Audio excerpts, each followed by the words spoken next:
Hello बच्चों, तो देखिए अपना क्वेश्चन है कि प्रकाश के विवर्तन की घटना को समझाया जा सकता है और अपने को चार विकल्प ए बी सी और डी अपने को दिए गए हैं कि किन नियमों से अपने प्रकाश के विवर्तन को समझा सकते हैं।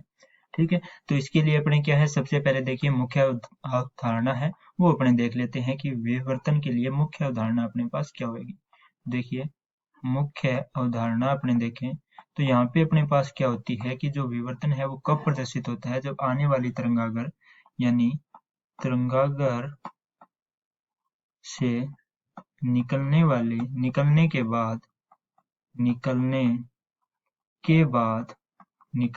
के बाद तरंग जो है वो मुड़ने के पश्चात, निकलने के बाद तरंग मुड़कर मुड़कर पर्दे पे पर्दे पर अलग अलग आयाम अलग अलग अलग अलग आयाम से प्रदर्शित होती है आयाम से प्रदर्शित होती है। ठीक है, प्रदर्शित होती है, ये अपने पास क्या है, इसकी मुख्य अवधारणा है। अब इस चीज को अपने देखते हैं कि कौन से नियम से समझा सकते हैं। तो देखिए परावर्तन अपने पास क्या होता है, पहले अपने ए की बात करें तो परावर्तन के लिए अपने देखें तो यहाँ पे देखिए परावर्तन किस प्रकार से होता है कि कोई तरंग है या प्रकाश से अपने देखें पहले तो देखिए प्रकाश जैसे आता है और उतने ही एंगल पे बाहर की ओर निकल जाता है, जबकि विवर्तन में इस प्रकार से ऐसा कुछ नहीं होता। तो इसे अपने विवर्तन से तो नहीं, सॉरी परावर्तन से नहीं बता सकते।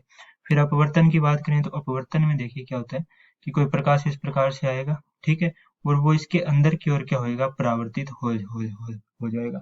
जबकि तरंगागर है वो इस प्रकार से नहीं मुड़ता है, उसका क्या होता है, आकार चेंज हो जाता है। तो जो बी है अपवर्तन वो भी अपने पास नहीं हो सकता।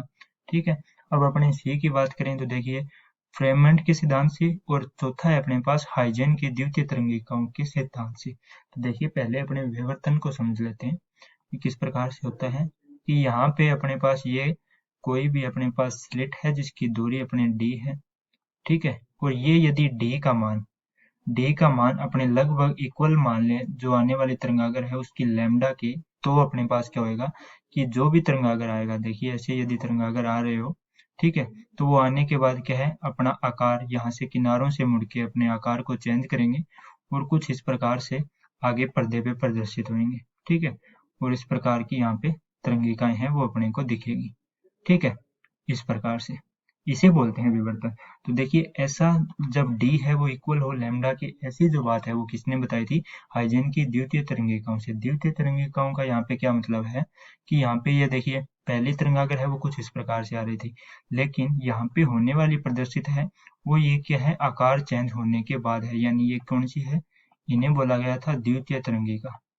ठीक है, तो अपने ने देखा कि द्वितीय तरंगिका है वो ही क्या प्रदर्शित कर रही है, विवर्तन प्रदर्शित कर रही है, तो इसलिए अपने कह देंगे कि जो विवर्तन है उसका प्रदर्शन है वो कौन कर देगा, हाइजेन की द्वितीय तरंगिकाएं हैं वो यहाँ पे कर पाएगी, क्योंकि विवर्तन द्वितीय तरंगिकाओं से ही प्रदर्शित होता है।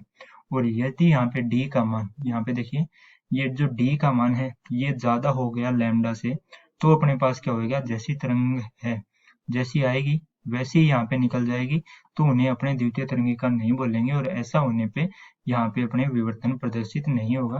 तो केवल द्वितीय तरंगिका ही विवर्तन को प्रदर्शित करती है, तो इसलिए अपना सही जो विकल्प है वो कौन सा हो जाएगा, डी हो जाएगा।